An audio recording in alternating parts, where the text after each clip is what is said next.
The white silk of the women's togas shimmered and floated with their settled movements. The palpitating music now buzzed in her ears. She tried to shake the confusion away, but it remained. Is this a lesbian show? It's nice to sort of let loose, you know? Having such a beautiful woman think she was attractive made her feel good, valuable. Too bad Adam didn't look at her with the same fervor. Her head was spinning a little.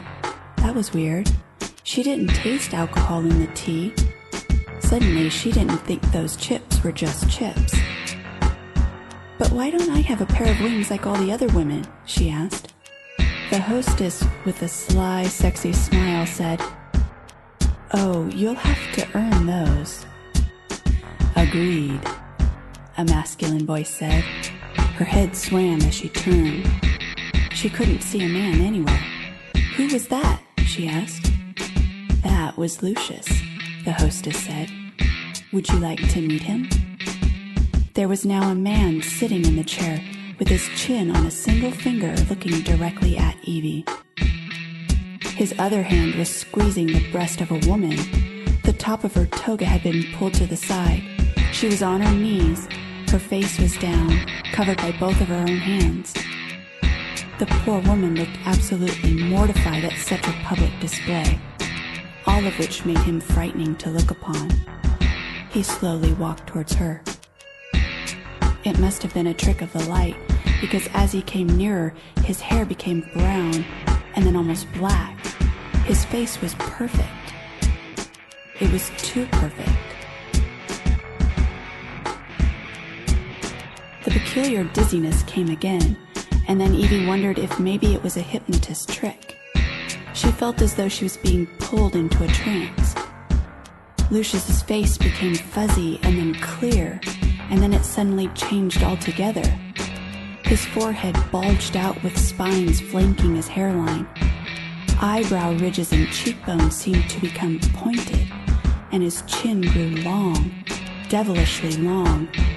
His preternatural look was suddenly gone, and now Evie was looking back at the flawlessly perfect face of Lucius the hypnotist once again. Welcome, he said.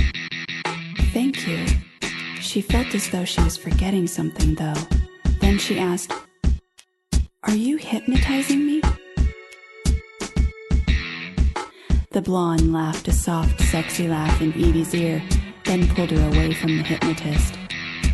She led her to a couch that was on the other side of the tent, but she could still feel his eyes on her. He was also smiling. Her stomach did a couple of flip-flops, and then she suddenly felt her thighs become wet. Her knees were shaking. She suddenly wanted to fuck.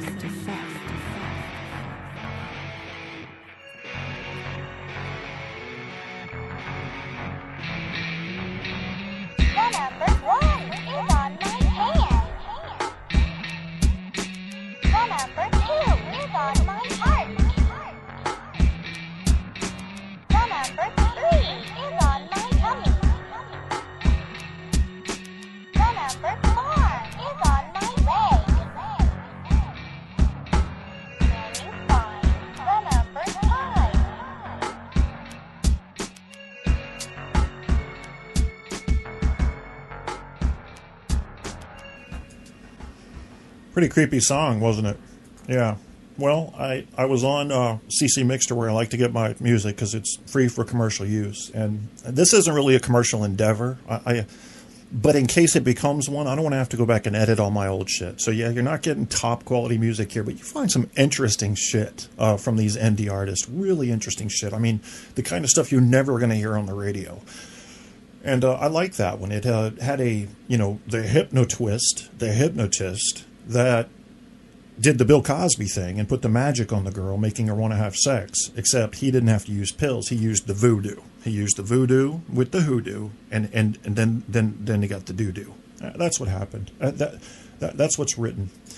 Let's see, who has... okay, I thought I might be getting a call here from Uncle Ghoulie, who apparently wants to have some kind of debate with me, but that call has not happened. But Apocalypse might come on the show, but we're not ready yet. We're not ready for callers yet.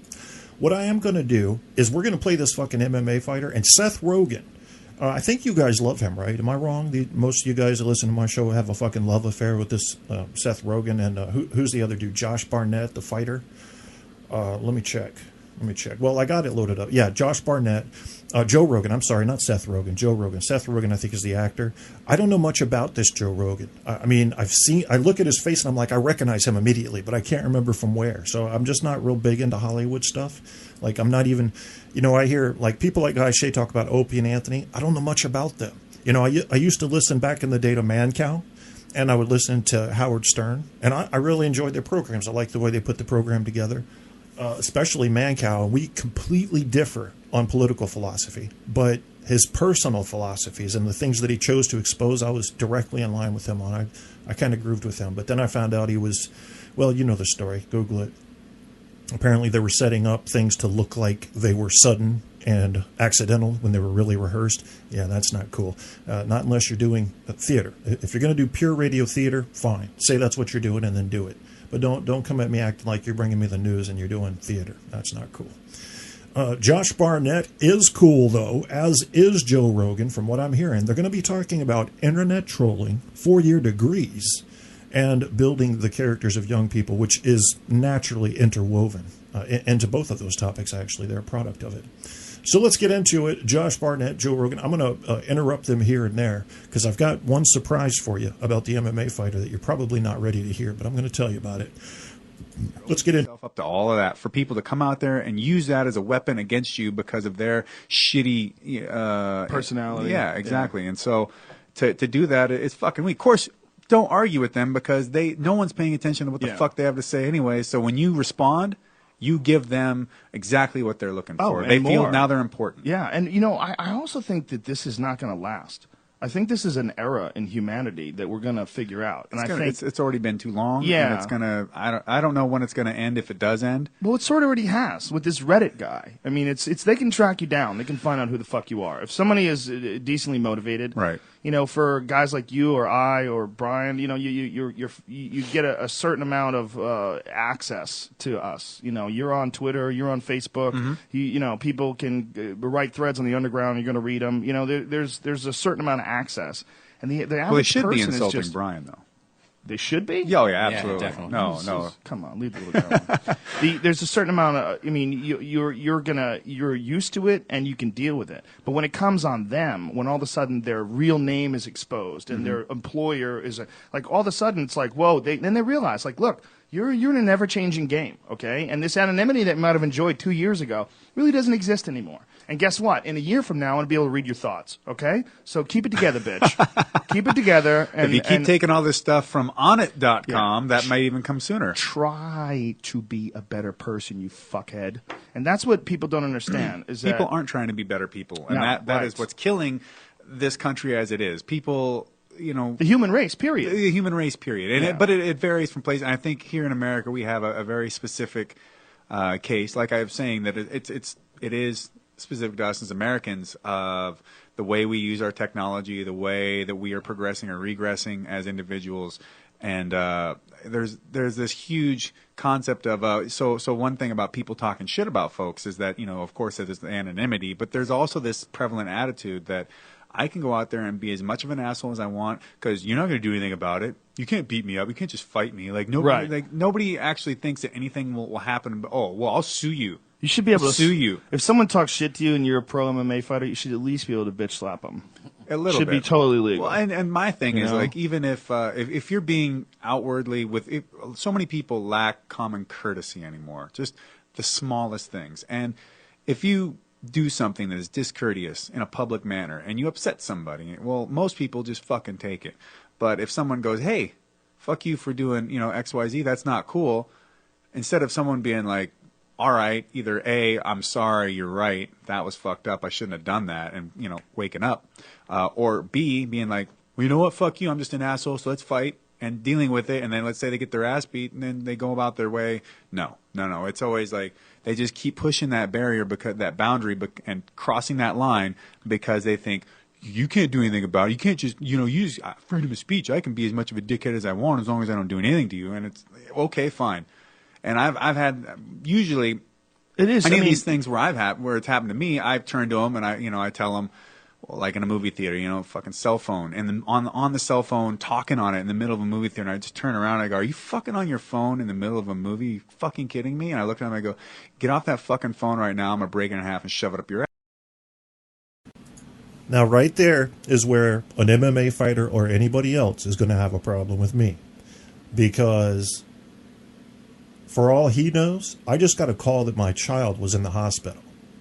So if you turn around in a movie theater to me and say, get off that phone or I'm going to shove it up your ass, I'm going to knock you out. And if you're an MMA fighter and you're a better fighter than me, then I'm just going to cut your fucking throat with a knife. Because I don't put up with that shit. And you don't have to either. That's stepping over the line. Now, if you're being a dick, I understand him standing up and saying, would you please get off the phone? People are trying to listen to the movie. Could you take it outside and go talk in the hallway? That's cool. What's wrong with that? But you make a physical threat to me, you better be willing to back that shit up. Now, this dude's an MMA fighter. He kicks some ass, and he's willing to back it up, as you're going to hear as we continue this. Yes. And I say that because It's what someone would say in a movie. Well, there's that. But also, yeah, it's very appropriate. It's very Clint Eastwood but style. When I pride myself on being, if I say some shit like that, after I've said it, there ain't no turning back. And if I say I'm going to do it, I'm going to fucking do it. Because otherwise my word is meaningless. Would you really shove it up their ass? You Probably might wouldn't shove it up there. I would break shake them a little like a bad baby. Throw them across the chair, maybe. I don't know. But yeah, I would if they just went physical. limp, though, you'd probably just scream and pick them up and shake them. Yeah, if they just went limp, they just completely fetal position, I'd take that phone, break it, slam it on the phone, tell them what a piece of shit they were, and then let it go. But that's your move, folks. But listen, you got to go limp. Just go limp, and if you can, start crying. Yeah. Just cry. I go limp all the time. It's... Wah, wah, Why don't you shut your ass up? Oh! Happens to everybody. I think this is a very important subject, and I love that you brought it up, and I think this is a really important subject for the young men, especially, of this era that are growing up now just being force-fed video games and not having any character building How about the parenting exercise. where they just leave a kid with the portable gaming system? And you know what? I love games. I gamed a lot when I was a kid.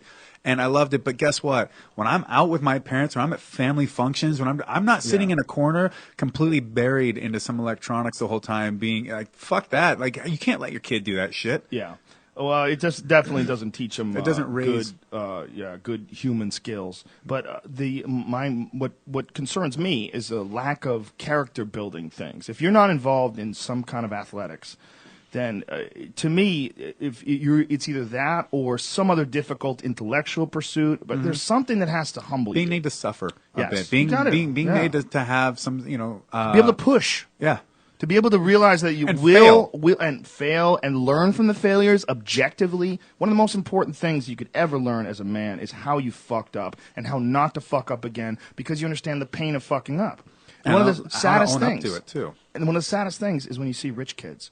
Kids that grow up with no character and no one ever tells them what to do. Failing and fucking up. Yeah, they got to cook all their life. That takes Here's the other one. They don't understand that the reason that they're able to create a business doing this or do that or have all this little successful shit running around them is because they had all the facilities to do it in the first place. They didn't have to strive and struggle and fucking, oh, you fuck up? I've got money to cover that fuck up. It's like dummies who are proud to be from America, like they did something. It's one thing to be proud to be from America because we have an agreement that we're America and we're not cunts. And we all get together and we fucking strive and we try to make the best shit and be proud of that. But to make it seem like you're great because you're American when you were just fucking born in a lucky spot, like that's ridiculous. That is fucking...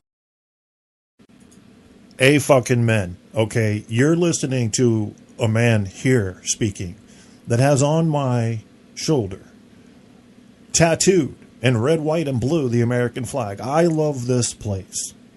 But if I'm going to a foreign country and I'm going to treat them as if they're a guest visiting America, well, I'm American. I deserve to be shot in the fucking face. That goes for anybody from a state that thinks they're special. Where you were spat out of a vagina means nothing. Now, if you want to get together, just as Joe Rogan is saying, I guess that's who this is. I get my characters confused, but that appears to be who it is in the video.